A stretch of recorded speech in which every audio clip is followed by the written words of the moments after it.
الحمدللہ، اللہ تعالیٰ کا لاکھ لاکھ شکر ہے کہ مالک الملک نے اپنی یاد کی توفیق اور موقع عطا فرمایا۔ لاکھوں اور کروڑوں درود حضرت محمد مصطفیٰ صلی اللہ علیہ وآلہ وسلم پر، جن کے طفیل مالک الملک نے یہ مہربانی عطا فرمائی۔ سامعین کرام، اللہ تعالیٰ نے قرآن پاک میں ارشاد فرمایا، اعوذ باللہ من الشیطان الرجیم، بسم اللہ الرحمن الرحیم۔ اور آپ سے فتویٰ پوچھتے ہیں، آپ صلی اللہ علیہ وآلہ وسلم فرما دیں کہ اللہ تعالیٰ تم کو فتویٰ دیتا ہے کلالہ کے متعلق۔ اگر کوئی آدمی فوت ہو جائے اور اس کی اولاد نہ ہو اور اس کی ایک بہن ہو تو بہن کا نصف حصہ ہے اس کے ترکہ میں سے، اور وہ بھائی وارث ہوگا اپنی بہن کا۔ اگر بہن کی کوئی اولاد نہ ہو، پھر اگر دو بہنیں ہوں تو ترکہ میں ان کے لیے 2/3 ہے، اور اگر مرد اور عورتیں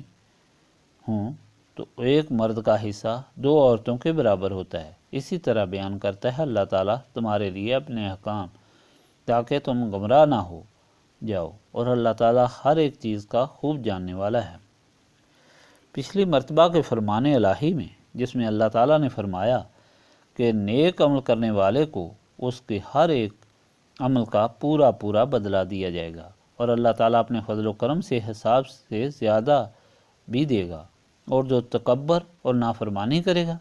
اس کے لیے عذاب دردناک ہوگا۔ اور اے لوگو، ہوش سے سن لو، اب تمہارے رب نے اپنا رسول اور اپنی کتاب تمہاری ہدایت کے لیے بھیج دیے ہیں۔ تم پہلے رسولوں کا انکار کرتے رہے ہو اور رسولوں کو تکلیفیں دیتے رہے ہو اور نافرمانیاں کرتے رہے ہو، تمہیں معافی ملتی رہیں اور تمہاری ہدایت کا سلسلہ جاری رہا، مگر اب اللہ تعالیٰ کا جو رسول صلی اللہ علیہ وآلہ وسلم آیا ہے، یہ اللہ تعالیٰ کا آخری رسول ہے، اور یہ کتاب اللہ تعالیٰ کی آخری کتاب ہے، اور یہ حقیقت رسول صلی اللہ علیہ وآلہ وسلم کی ذات سے ظاہر ہے، کیونکہ آپ اس بات کی روشن دلیل ہیں کہ آپ صلی اللہ علیہ وآلہ وسلم اللہ تعالیٰ کے محبوب، اللہ تعالیٰ کے آخری رسول اور سید الانبیاء ہیں، اور آپ صلی اللہ علیہ وآلہ وسلم وجہ تخلیق کائنات ہیں۔ اور یہ کتاب آخری کتاب اس لیے ہے کہ اللہ تعالیٰ کے آخری رسول سید الانبیاء صلی اللہ علیہ وآلہ وسلم کو دی گئی ہے، اور یہ درخشاں نور ہے، اس لیے اس کا ایک ایک لفظ اپنے اندر وہ حکمتیں، حقیقتیں پنہاں رکھتا ہے جو کسی جگہ، کسی کتاب میں، کسی تعلیم میں نہیں ملتی۔ نبی پاک حضرت محمد مصطفیٰ صلی اللہ علیہ وآلہ وسلم کی ذات روشن دلیل اس لیے ہے کہ آپ صلی اللہ علیہ وآلہ وسلم کا وجود پاک ہی سارے کا سارا معجزہ ہے۔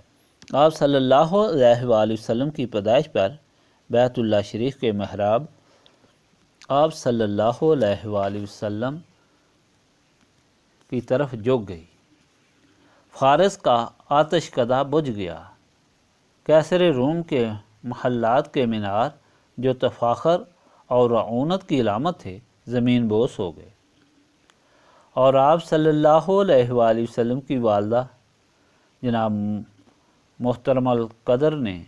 آپ صلی اللہ علیہ وآلہ وسلم کی ولادت پر روشنی دیکھی کہ شام کے محلات تک آپ کو اس روشنی میں نظر آئے۔ آپ کی پیدائش کے وقت حضرت عبد المطلب کے گھر میں گویا ساری دنیا کی بہاریں لوٹ آئیں۔ حضرت حلیمہ سعدیہ رضی اللہ تعالیٰ عنہا جب آپ کو لے کر چلیں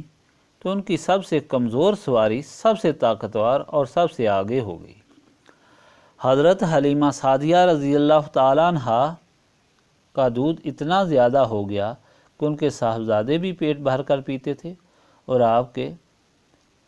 دبلے اور لاغر جانور تندرست و توانا اور شیردار ہو گئے۔ حضرت حلیمہ سعدیہ رضی اللہ تعالیٰ عنہا کا گھر برکتوں اور رحمتوں سے بھر گیا۔ ساری قوم نے آپ صلی اللہ علیہ وآلہ وسلم کو صادق و امین اور سردار تسلیم کر لیا، اور کعبہ کی تعمیر میں آپ کے دست مبارک سے حجر اسود کو نصب کر دیا گیا، اور ایسا کرنے والے قریش مکہ کے مغرور سردار تھے، لیکن اللہ تعالیٰ نے سب کے سر جھکا دیے۔ آپ صلی اللہ علیہ وآلہ وسلم پر بادل سایہ فگن رہتے، حجر و شجر آپ کو سلام کرتے، آپ صلی اللہ علیہ وآلہ وسلم کے ہاتھ میں پتھر کلمہ پڑھتے، آپ صلی اللہ علیہ وآلہ وسلم کے دست مبارک سے پانی کی نہریں جاری ہوئیں، آپ صلی اللہ علیہ وآلہ وسلم کے پسینہ کی خوشبو عطریات کو ماند کر دیتی، آپ صلی اللہ علیہ وآلہ وسلم کے اشارے سے چاند دو ٹکڑے ہو گیا، سورج اپنی گردش سے رک گیا اور پلٹ آیا، آپ صلی اللہ علیہ وآلہ وسلم کے حکم سے مردے زندہ ہو گئے، بدن سے جدا اعضاء درست ہو گئے، سوکھی چھڑیاں تلواروں کا کام کرنے لگیں، غرض کہ آپ صلی اللہ علیہ وآلہ وسلم کا وجود مبارک ایک ایک عضو پاک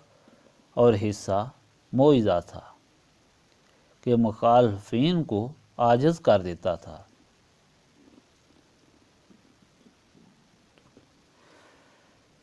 اسی لیے یہ کہا گیا حسن یوسف دم عیسیٰ ید بیضا داری، آنچا خوباں ہما دارن تو تنہا داری،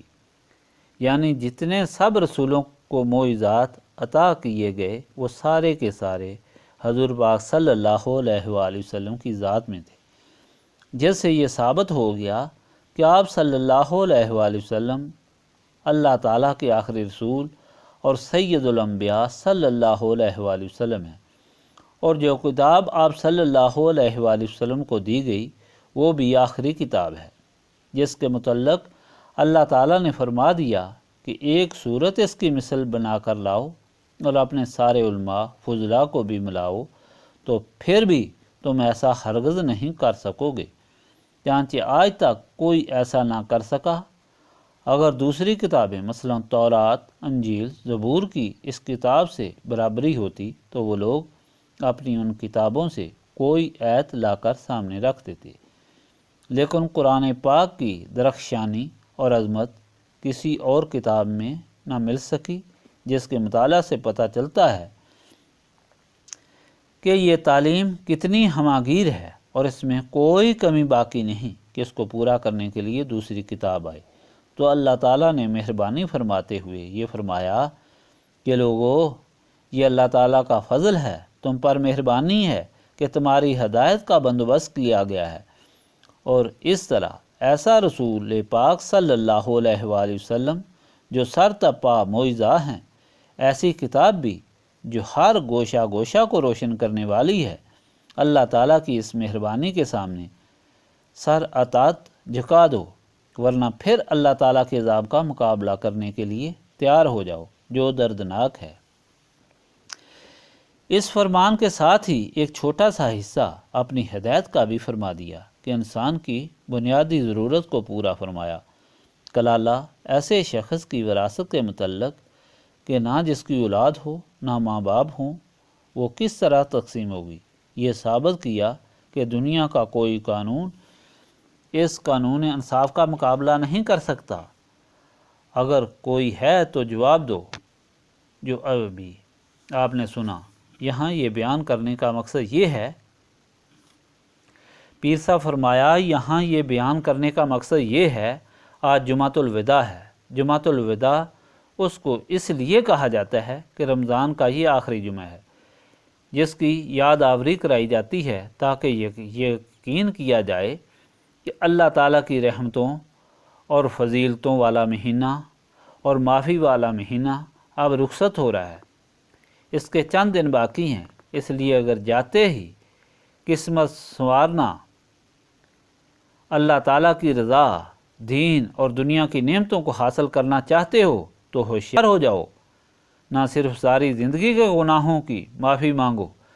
بلکہ رمضان میں بھی جو سستی غفلت ہو گئی ہے اس کی بھی معافی مانگو، اور عطا کرنے والے جود و سخا کے مالک سے سب کچھ مانگو، دین بھی مانگو اور دنیا بھی مانگو۔ الحمدللہ کہ اللہ تعالیٰ نے ہمیں یہ رمضان کا مہینہ عطا فرمایا اور یہ جمعۃ المبارک عطا فرمایا، اور اس پاک برکت والے دن میں اپنی یاد کی یہ محفل عطا فرمائی، جس کی برکت سے ہمارے سارے گناہ بفضل تعالیٰ معاف ہوں گے، ہمارے دلوں کی سیاہی دور ہوگی، سینے صاف ہوں گے، اور پھر یہ سینے اللہ تعالیٰ کے پیارے محبوب صلی اللہ علیہ وآلہ وسلم کی نسبت کے مخزن اور مسکن بنیں گے، جس کی برکت سے ہم اپنی بقایا زندگی جہاد اکبر میں کامیابی سے گزار سکیں گے، شیطان اور نفس کی چیرہ دستیوں سے محفوظ رہ کر سلامتی ایمان سے گزار سکیں گے۔ اس لیے اب اسی یقین اور امید کے ساتھ اللہ تعالیٰ کی یاد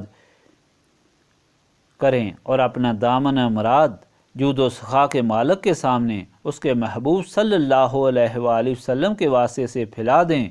اور یقین پختہ رکھیں کہ اس کی بارگاہ میں پھیلائے ہوئے ہاتھ خالی واپس نہیں ہوتے۔ استغفر اللہ العظیم الذی لا الہ الا هو الحی القیوم واتوب الیہ۔ استغفر اللہ العظیم الذی لا الہ الا هو الحی القیوم واتوب الیہ۔ استغفر اللہ العظیم الذی لا الہ الا هو الحی القیوم واتوب الیہ۔